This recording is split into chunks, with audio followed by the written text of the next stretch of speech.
Take us back about a year ago. You went through that kind of a whirlwind process where you left Auburn, went to Carolina, well into August before you were even cleared to play last season. And then, 5 weeks later, you get hurt. What was that kind of process like for you? Was it a blur?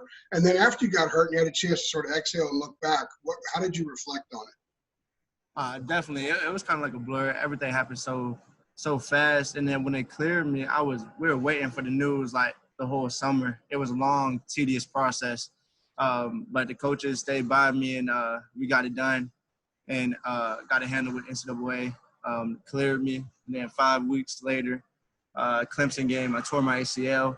I mean, it was kind of, it was very emotional when that happened. Definitely wasn't my plan for this season, but I mean, everything happens for a reason. So definitely made me reflect on everything I've been through and just made me even more humble. Just being out here and being able to play the game that I love with all my brothers and stuff. It just makes it feel a whole lot sweeter that I'm out here right now too. When you say everything happens for a reason, have you kind of gotten a handle on maybe why this happened and what you've learned in the 11 months or so since the injury? I say it was a humbling experience. Definitely. You get your first a lot of minutes in that game, and then everything starts clicking, and then you forget about the journey you took to get there. And when I tore my ACL, I just look back on all the hard work, all the tedious process it was to even get cleared too. And then all the times I put in with the boys, all the off days I put in with the guys too.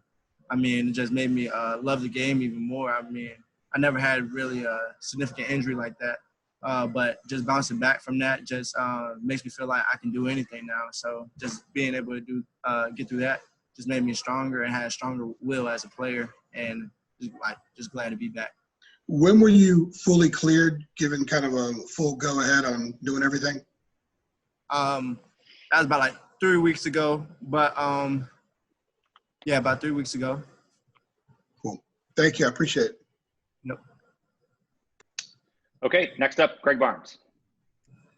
Hey, Cam. Thanks for joining us. In talking with some coaches and players in the last couple of months, the topic was brought up that when everybody had to go home back in March, there were some guys who did not have access to necessary weight equipment, and that was a particular concern for people that had tendon injuries and tears and that kind of thing.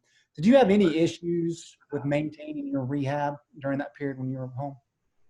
Definitely not. I mean, our training staff here, one of the best in the country, they always FaceTime me and make sure I was doing what I was doing. And then plus, also my trainer back at home, he's a rehabilitation specialist. So, I mean, he helped me really a lot. And I got on FaceTime with the trainers here while I was doing my rehab with him too as well. So shout out Brandon Trusty for that. But definitely he got me right. It got me comfortable in my leg. I think I was at 6 months and I felt like I was moving at 100%. It felt good. It felt really great. I mean, and that was all during the pandemic when we were all home and stuff. And I would put out a little video. Some of the coaches were like, well, slow down.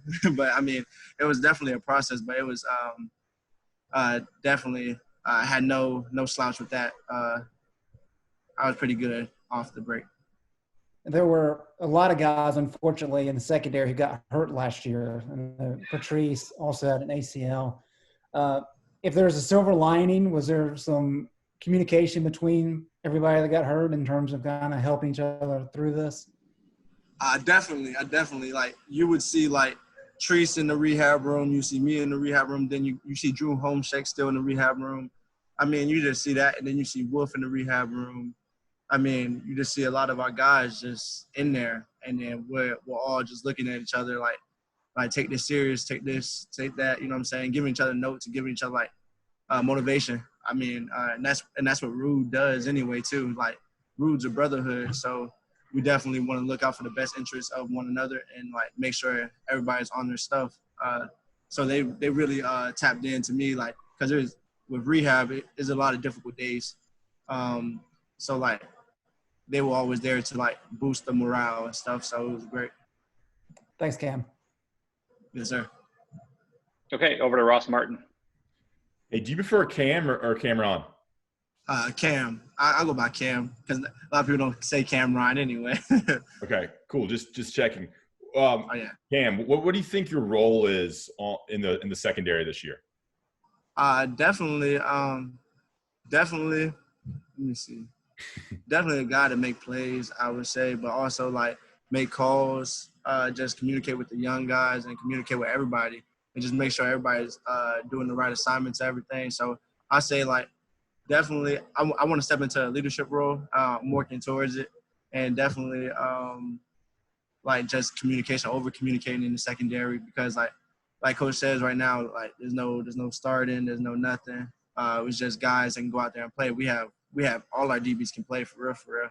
So that's the great thing about it. So everybody's gonna get burned anyway, but definitely just going in there, taking making the most out of the opportunities that you're given.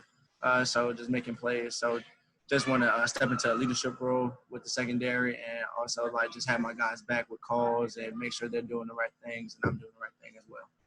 Great. How's that competition at safety going? Like, what's the rotation like? Who's playing with the different first and second teams, things like that?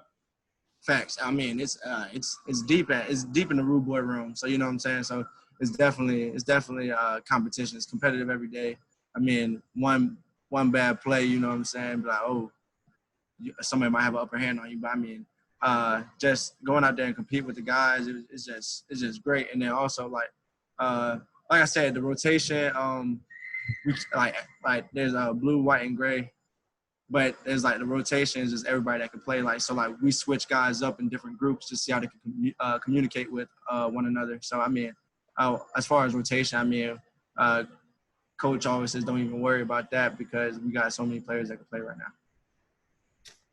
Okay, so like Miles, Wolford, Don, you, those are three at safety? I mean, is there any other names we should know that are getting run at safety? I say like everybody's getting run at safety for real. I mean, like Giovanni, Okay. and then you got us three that you named, Gio. I mean, and then more as well. Like you know what I'm saying, like Cam Roseman, Sinclair, like young boys stepping up into the game. I mean, it's a lot of competition from old heads to young heads to, you know what I'm saying, any position for real, because we all can play different positions in the secondary too as well. Gotcha. Thank you. Yep, no problem. All right, we're going to go back to Greg Barnes. Hey, Cam, wanted to ask about a couple of players. One being Kyler McMichael. We haven't seen him. We've heard a lot about him. Kind of what have been your impressions of him over the past year and now in camp? It's my guy. I mean, it's fast, physical. He can check anybody who puts his mind to it. And definitely he's in his playbook and knows what he's doing. So we're definitely a great player. I mean, I'm looking forward to seeing what he has in the fall. So. And then you mentioned Wolf, him kind of being the veteran presence back there. What type of leader is he? What should we know about him that makes him a little bit different? He's a very vocal leader. I mean, he can sit down with you one-on-one. He can come talk to you throughout walkthroughs or anything. And he sees like you can do something better. He'll just like give you his 2 cents, and then you just take it and try to apply it to your game. I mean, he's been here for a while, and he knows what he's doing, and he knows the ins and outs of the defense, and he's a very fierce competitor. I mean, so it's just great to have him in the room anyway, because you have no choice but to get better with him in the room. And I did want to ask a follow-up to Ross's question about the safety position. Are you guys, is everybody playing both positions, or are there specific guys at free and specific guys at strong? So right now, like some of the frees and some of the bandits play free. Some of the free safeties play bandit. So I mean, it just rotates too. It just rotates. I mean, it's good like to be more available. You have to know more positions. So. Cool. Great. Thank you. Yeah. All right, back over to Ross Martin. Hey, Cam, how is Jay Bateman as a coordinator and as a position coach? Coach B, man, that's my guy. I mean, he expects you to bring it every day, so you got to bring it every day. I mean, He's from Virginia, so me and him have funny stories when he was at Army and different things. So, but definitely just having him as the boss man. I mean, he's a mastermind, like just brilliant when it comes to calling defense. He knows the game plan. He knows what we need to do, what needs to be done, and if we get it done, I mean, it puts us in the best position to win and to win our reps. If anything, too. I mean, he just wants to see technique. He wants to see you know what you're doing. He wants to see you play with effort. And you got to go out there and every day and prove it and do it. So, I mean, just playing for him, I mean, it's just a blessing, too, because you get a great understanding of defenses and then also of offenses as well. So just becoming a better player and becoming a better young man, too. I mean, he provides all that help. Is there anything different with the way he's coaching the defense this year in terms of, you say he's a mastermind, like, is there anything that sticks out in the way he's changing things with more defensive backs and maybe more experience in the back end and at linebacker? I mean, can you repeat that question? Well, is there anything different about how he's, maybe being more aggressive or Yeah. different schemes with more experience and more defensive backs this year? Oh, facts. Yeah, definitely. Okay, yeah, definitely. So we have different packages, some special packages out there that's gonna turn the head of a lot of people in college football.